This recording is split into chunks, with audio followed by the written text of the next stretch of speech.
Hello friends, this is Sanjeev Kaushik and welcome to my channel Methodical Trades. In this video, I'm going to discuss with you how to build a portfolio of stocks and bonds and how to keep rebalancing it. You may have come across the term 60-40 bond and stock portfolio.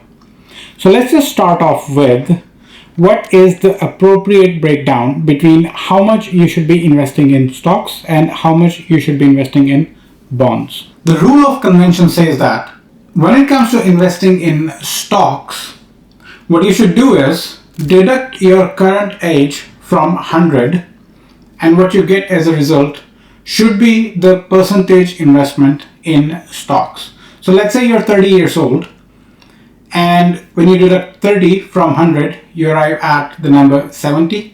So 70% of your total investable capital should go in stocks. Of course, the remaining 30% will go into bonds.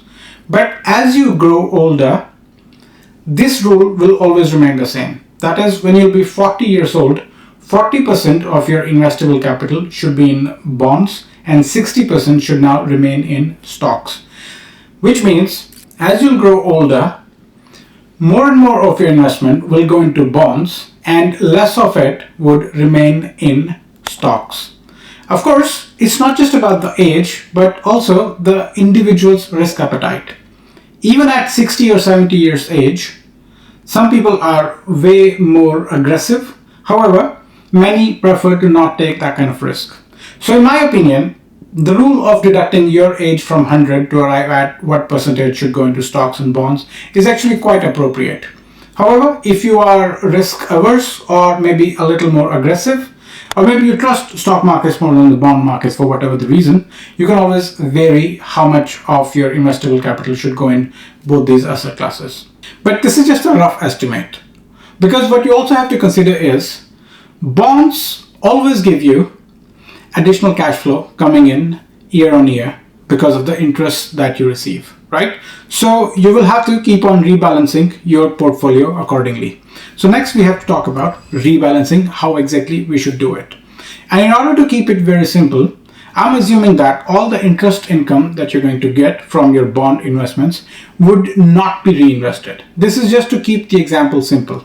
You may or may not want to reinvest, and it's going to be a personal decision. But here I'm talking about if, let's say, you are in a 60-40 bond and stock portfolio, then how exactly you're going to rebalance it, not factoring into the two kind of additional incomes that you're going to receive, that is dividends from your stocks and interest payments from your bond investments. So let's go with an example of investing 100,000 in a 60-40 breakdown. 60,000 has been invested in stocks, 40,000 invested in bonds. After 1 year, let's say your 60,000 investment in stocks has gone up by 10%. And assuming, just for the sake of keeping the example simple, your total investment in bonds has gone nowhere, and we're not factoring in the interest that we received. So now 40,000 worth of bonds are still there, but your investment in stocks has gone up to 66,000. What should you do at this point? You will have to do rebalancing. What that means is, take the additional $6,000 that you have received as your capital gain in stocks. You will actually realize that profit, right? So sell stocks worth $6,000. When that capital comes in, you're going to again break down that investment into 60-40. So 60% of those $6,000 will be $3,600. You will buy stocks worth $3,600, and for the remaining $2,400, 40% of 6,000, you will buy bonds. So now your overall portfolio of 106,000 is rebalanced again in the 60-40 breakup. Of course, in this example, I told you that you have to sell stocks worth 6,000 and then only do the rebalancing. But you can very well choose to only sell, or in other words, raise cash, which is needed to buy additional bonds to do this kind of rebalancing, right? So if you only raise, say, $2,400 by selling some of your stocks and then invest in bonds, you will pretty much be rebalanced as a result. right? And it's up to you whether you're going to buy stocks, ETFs, whatever you're doing. We're not really going into the details. We're talking about how the 60-40 portfolio works and how the rebalancing works. Of course, in this example, we assume that the stock markets are doing really well and bonds not so much. However, next year, let's assume that stock markets really didn't do that great, but the bond portfolio, which is now worth 42,400 bucks, actually did really well, right? So what we're going to do as a result is we're going to raise some of the cash by selling some of our bonds and rebalance accordingly. So what happens in this case is you end up selling what went up in price, and at the same time you ended up buying what went down in price, right? So you're selling high, buying low every time. And as a result, you end up timing the markets forcefully, right? It doesn't matter. Maybe the next year stocks went up again by 10%, but you're booking profits, which is the most important part, right? So many people, what happens is they're invested. They don't think about portfolios. They don't think about rebalancing their investments. And of course, they forget to book their profits. But if you're someone who's not really willing to get into too much of details, you only want to go invested in stocks, or which are rather blue chip stocks, and just a few ETFs, and also only on, let's say, some corporate bonds or some state government issued bonds or some central government issued bonds, wherever you come from. So if you keep booking profits regularly, you will see that your portfolio is actually doing really well.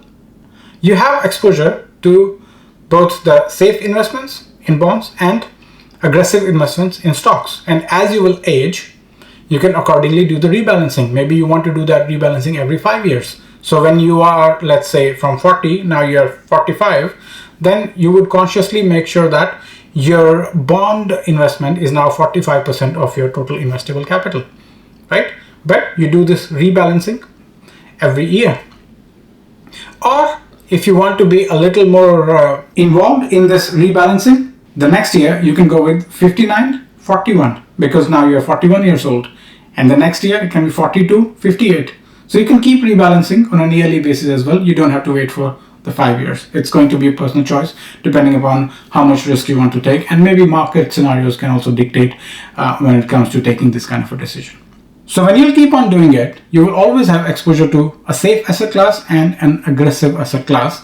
And you will see that because you are continuously churning your portfolio and you are booking your profits, overall, in the long run, you would be able to do really well in your investable portfolio. You don't have to do it for your entire investable capital.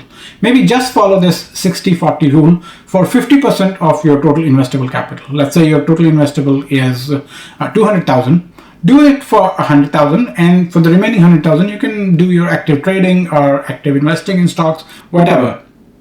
But think of this as your ways and means of staying invested in markets regardless of what. Because 60-40 dictates that you're always in the market. You're never exiting from the markets, and you're selling what has gone up and you're buying what is still down.